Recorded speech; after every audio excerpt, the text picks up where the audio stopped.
ಶ್ರಾವಣ ಬಂತು ಕಾಡಿಗೆ. ಶ್ರಾವಣ ಬಂತು ಕಾಡಿಗೆ, ಬಂತು ನಾಡಿಗೆ, ಬಂತು ಬೀಡಿಗೆ, ಶ್ರಾವಣ ಬಂತು. ಕಡಲಿಗೆ ಬಂತು ಶ್ರಾವಣ, ಕುಣಿದಾಂಗ ರಾವಣ, ಕುಣಿದಾವ ಗಾಳಿ ಭೈರವನ ರೂಪ ತಾಳಿ. ಶ್ರಾವಣ ಬಂತು ಗಟ್ಟಕ್ಕ, ರಾಜ್ಯಪಟ್ಟಕ್ಕ, ಬಾನಮಟ್ಟಕ್ಕ. ಏರ್ಯಾವ ಮುಗಿಲು, ರವಿಕಾಣೆ ಹಾಡೆ ಹಗಲು. ಶ್ರಾವಣ ಬಂತು ಹಳಿಗಳಿಗೆ, ಅದೇ ಶುಭಗಳಿಗೆ. ಹೊಳಿಗೆ ಮತ್ತ ಮಳಿಗೆ, ಆಗ್ಯಾದ ಲಗ್ನ ಅದರಾಗ ಭೂಮಿ ಮಗ್ನ. ಶ್ರಾವಣ ಬಂತು ಊರಿಗೆ, ಕೇರಿ ಕೇರಿಗೆ, ಹೊಡೆದ ಜೂರಿಗೆ, ಜೋಕಾಲಿ ಏರಿ ಅಡರ್ಯಾವ ಮರಕ ಹಾರಿ. ಶ್ರಾವಣ ಬಂತು ಮನಿ ಮನಿಗೆ, ಕೂಡಿ ದನಿ ದನಿಗೆ, ಮನದ ನನಿ ಕೊನಿಗೆ.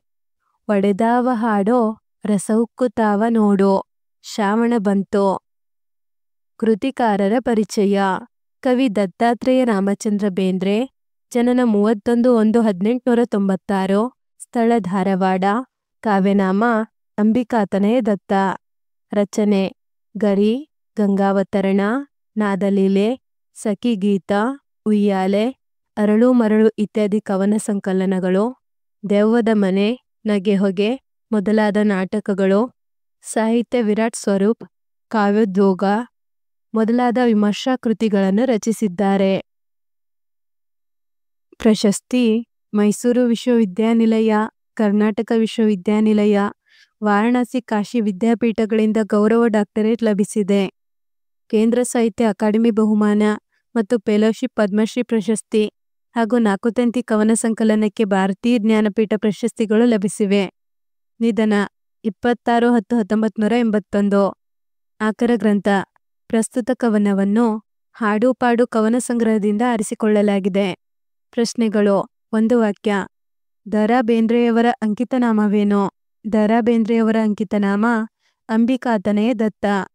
ಶ್ರಾವಣದ ಮಳೆಯನ್ನು ಬೇಂದ್ರೆಯವರು ಯಾರ ಕುಣಿತಕ್ಕೆ ಹೋಲಿಸಿದ್ದಾರೆ? ಶ್ರಾವಣದ ಮಳೆಯನ್ನು ಬೇಂದ್ರೆಯವರು ರಾವಣನ ಕುಣಿತಕ್ಕೆ ಹೋಲಿಸಿದ್ದಾರೆ. ಶ್ರಾವಣದ ಬಿರುಗಾಳಿಯು ಯಾವ ರೂಪ ತಾಳಿದೆ ಎಂದು ಬೇಂದ್ರೆಯವರು ಹೇಳಿದ್ದಾರೆ? ಶ್ರಾವಣದ ಬಿರುಗಾಳಿಯು ಭೈರವನ ರೂಪ ತಾಳಿದೆ ಎಂದು ಬೇಂದ್ರೆಯವರು ಹೇಳಿದ್ದಾರೆ. ಶ್ರಾವಣದ ಸಂದರ್ಭದಲ್ಲಿ ರವಿ ಕಾಣದಿರಲು ಕಾರಣವೇನು? ಶ್ರಾವಣದ ಸಂದರ್ಭದಲ್ಲಿ ಮುಗಿಲು ಸೂರ್ಯನನ್ನು ಮುಚ್ಚಿದ ಕಾರಣ ರವಿ ಕಾಣುವುದಿಲ್ಲ. ಶ್ರಾವಣದಲ್ಲಿ ಹೊಳೆ ಮತ್ತು ಮಳೆಗಳ ಮಿಲನವನ್ನು ಕವಿ ಏನೆಂದು ಬಣ್ಣಿಸಿದ್ದಾರೆ? ಶ್ರಾವಣದಲ್ಲಿ ಹೊಳೆ ಮತ್ತು ಮಳೆಗಳ ಮಿಲನವನ್ನು ಲಗ್ನವಾದಂತೆ ಇರುತ್ತದೆ ಎಂದು ಕವಿ ಬಣ್ಣಿಸಿದ್ದಾರೆ. 2-3 ವಾಕ್ಯ. ಬೇಂದ್ರೆಯವರು ಶ್ರಾವಣ ಎಲ್ಲೆಲ್ಲಿಗೆ ಬಂತು ಎಂದು ಹೇಳಿದ್ದಾರೆ? ಬೇಂದ್ರೆಯವರು ಶ್ರಾವಣ ಕಾಡಿಗೆ, ನಾಡಿಗೆ, ಬೀಡಿಗೆ, ಕಡಲಿಗೆ, ಘಟ್ಟಗಳಿಗೆ, ರಾಜ್ಯಪಟ್ಟಕ್ಕೆ, ಬಾನಿನ ಎತ್ತರಕ್ಕೆ, ಹೊಳೆಗೆ, ಊರಿಗೆ, ಕೇರಿ ಕೇರಿಗೆ, ಮನೆ ಮನೆಗೆ, ದನಿ ದನಿಗೆ, ಮನದ ಮೊಗ್ಗಿನ ತುದಿಗೆ ಬಂತು ಎಂದು ಹೇಳಿದ್ದಾರೆ. ಕವಿ ಬೇಂದ್ರೆಯವರು ಶ್ರಾವಣದ ಕಡಲಿನ ರೌದ್ರತೆಯನ್ನು ಹೇಗೆ ವರ್ಣಿಸಿದ್ದಾರೆ? ಕವಿ ಬೇಂದ್ರೆಯವರು ಶ್ರಾವಣ ಬಂತು ಕಡಲಿಗೆ ಎನ್ನುತ್ತಾರೆ. ಶ್ರಾವಣದ ಮಳೆ ರಾವಣನ ಕುಣಿತದ ಹಾಗೆ ಇರುತ್ತದೆ. ಶ್ರಾವಣದ ಬಿರುಗಾಳಿ ಭೈರವನ ರೂಪ ತಾಳಿರುತ್ತದೆ ಎಂದು ಕಡಲಿನ ರೌದ್ರತೆಯನ್ನು ವರ್ಣಿಸಿದ್ದಾರೆ. ಘಟ್ಟಕ್ಕೆ ಬಂದ ಶ್ರಾವಣ ಉಂಟು ಮಾಡಿದ ಪರಿಣಾಮವೇನು? ಶ್ರಾವಣ ಘಟ್ಟಕ್ಕೆ ಬಂದಾಗ ಬಾನಮಟ್ಟಕ್ಕೆ ಹಸಿರು ಕಾಣಿಸುತ್ತದೆ. ಅದು ರಾಜ್ಯಪಟ್ಟ ಕಟ್ಟಿದಂತೆ ಕಾಣುತ್ತದೆ. ಸೂರ್ಯನೂ ಕಾಣದಂತೆ ಮುಗಿಲು ಹಾಡ ಹಗಲೇ ಏರುತ್ತದೆ. ಕವಿಗೆ ಶ್ರಾವಣದಲ್ಲಿ ಹೊಳೆ, ಮಳೆ ಹಾಗೂ ಭೂಮಿಗಳು ಹೇಗೆ ಕಾಣಿಸಿದವು? ಕವಿಗೆ ಶ್ರಾವಣದ ಹೊಳೆ ಶುಭಗಳಿಗೆಯಂತೆ ಕಾಣಿಸಿತು. ಹೊಳೆ ಮತ್ತು ಮಳೆಯ ನಡುವೆ ಮದುವೆಯಾದಂತೆ ಕಾಣಿಸಿತು. ಈ ದೃಶ್ಯವನ್ನು ಭೂಮಿ ತಾಯಿ ಮಗಳಾಗಿ ನೋಡುವಂತೆ ಕಾಣಿಸಿತು. ಊರು ಕೇರಿಗಳಲ್ಲಿ ಶ್ರಾವಣದ ಸಂಭ್ರಮ ಹೇಗೆ ಕಾಣುತ್ತದೆ? ಊರು ಕೇರಿಗಳಲ್ಲಿ ಶ್ರಾವಣದ ಸಂಭ್ರಮ ಮುಗಿಲು ಮುಟ್ಟುತ್ತದೆ. ಮಳೆ ಗಾಳಿ ಹರ್ಷ ತರುತ್ತದೆ. ಜೋಕಾಲಿ ಜೀಕಿನ ಆನಂದವನ್ನು ತರುತ್ತದೆ ಎಂದು ಕವಿ ಹೇಳಿದ್ದಾರೆ. 7-8 ವಾಕ್ಯ. ಬೇಂದ್ರೆಯವರು ಶ್ರಾವಣದ ಪ್ರಾಕೃತಿಕ ಸೌಂದರ್ಯವನ್ನು ಯಾವ ರೀತಿ ವರ್ಣಿಸಿದ್ದಾರೆ? ಮಳೆಗಾಲದೊಂದಿಗೆ ಆಗಮಿಸುವ ಶ್ರಾವಣ ಮಾಸದಲ್ಲಿ ಭೂಮಿ, ಆಕಾಶ, ಮನೆ ಮನಸ್ಸುಗಳ ಮೇಲೆ ಪ್ರಕೃತಿ ಮಾಡುವ ಮಾಂತ್ರಿಕ ಪರಿಣಾಮವನ್ನು ಬೇಂದ್ರೆಯವರು ಈ ಪದ್ಯದಲ್ಲಿ ಸೊಗಸಾಗಿ ವರ್ಣಿಸಿದ್ದಾರೆ. ಶ್ರಾವಣ ಕಾಡಿಗೆ, ನಾಡಿಗೆ, ಬೀಡಿಗೆ ಬರುತ್ತದೆ. ಶ್ರಾವಣ ಕಡಲಿಗೆ ಬಂದಾಗ ರಾವಣನ ಕುಣಿತದಂತೆ ಕಾಣುತ್ತದೆ. ಗಾಳಿ ಭೈರವನ ರೂಪ ತಾಳಿ ಕುಣಿಯುತ್ತದೆ.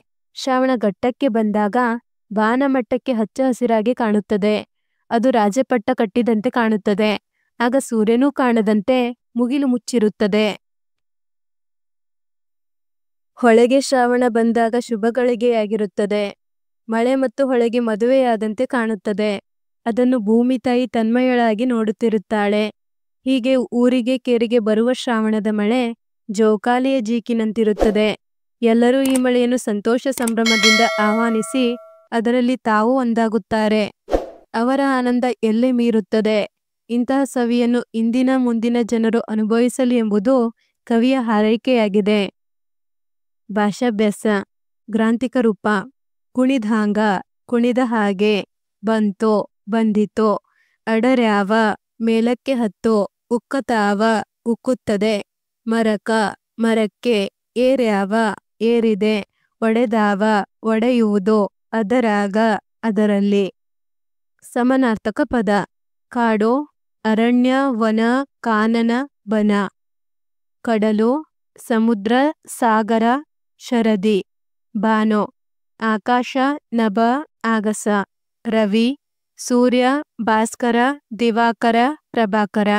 ಮಳೆ, ವರ್ಷ, ವರುಣ. ಕೆಳಗಿನ ವಿಚಾರಗಳನ್ನು ಕೇಳಿ ತಿಳಿಯಿರಿ. ಚಾಂದ್ರಮಾನ ಮಾಸಗಳು, ಋತುಗಳು. ಚೈತ್ರ ವೈಶಾಖ ವಸಂತ ಋತು, ಜ್ಯೇಷ್ಠ ಆಷಾಢ ಗ್ರೀಷ್ಮ ಋತು, ಶ್ರಾವಣ ಭಾದ್ರಪದ ವರ್ಷ ಋತು, ಆಶ್ವೀಜ ಕಾರ್ತಿಕ ಶರತ್ ಋತು, ಮಾರ್ಗಶಿರ ಪುಷ್ಯ ಹೇಮಂತ ಋತು, ಮಾಘ ಫಾಲ್ಗುಣ ಶಿಶಿರ ಋತು. ಧನ್ಯವಾದಗಳು. ಈ ವಿಡಿಯೋನ ಒಂದೆರಡು ಬಾರಿ ನೋಡಿ ಹಾಗೂ ಪರೀಕ್ಷೆಗಳಲ್ಲಿ ಅತಿ ಹೆಚ್ಚಿನ ಅಂಕಗಳನ್ನು ಗಳಿಸಿರಿ. Don't forget to subscribe.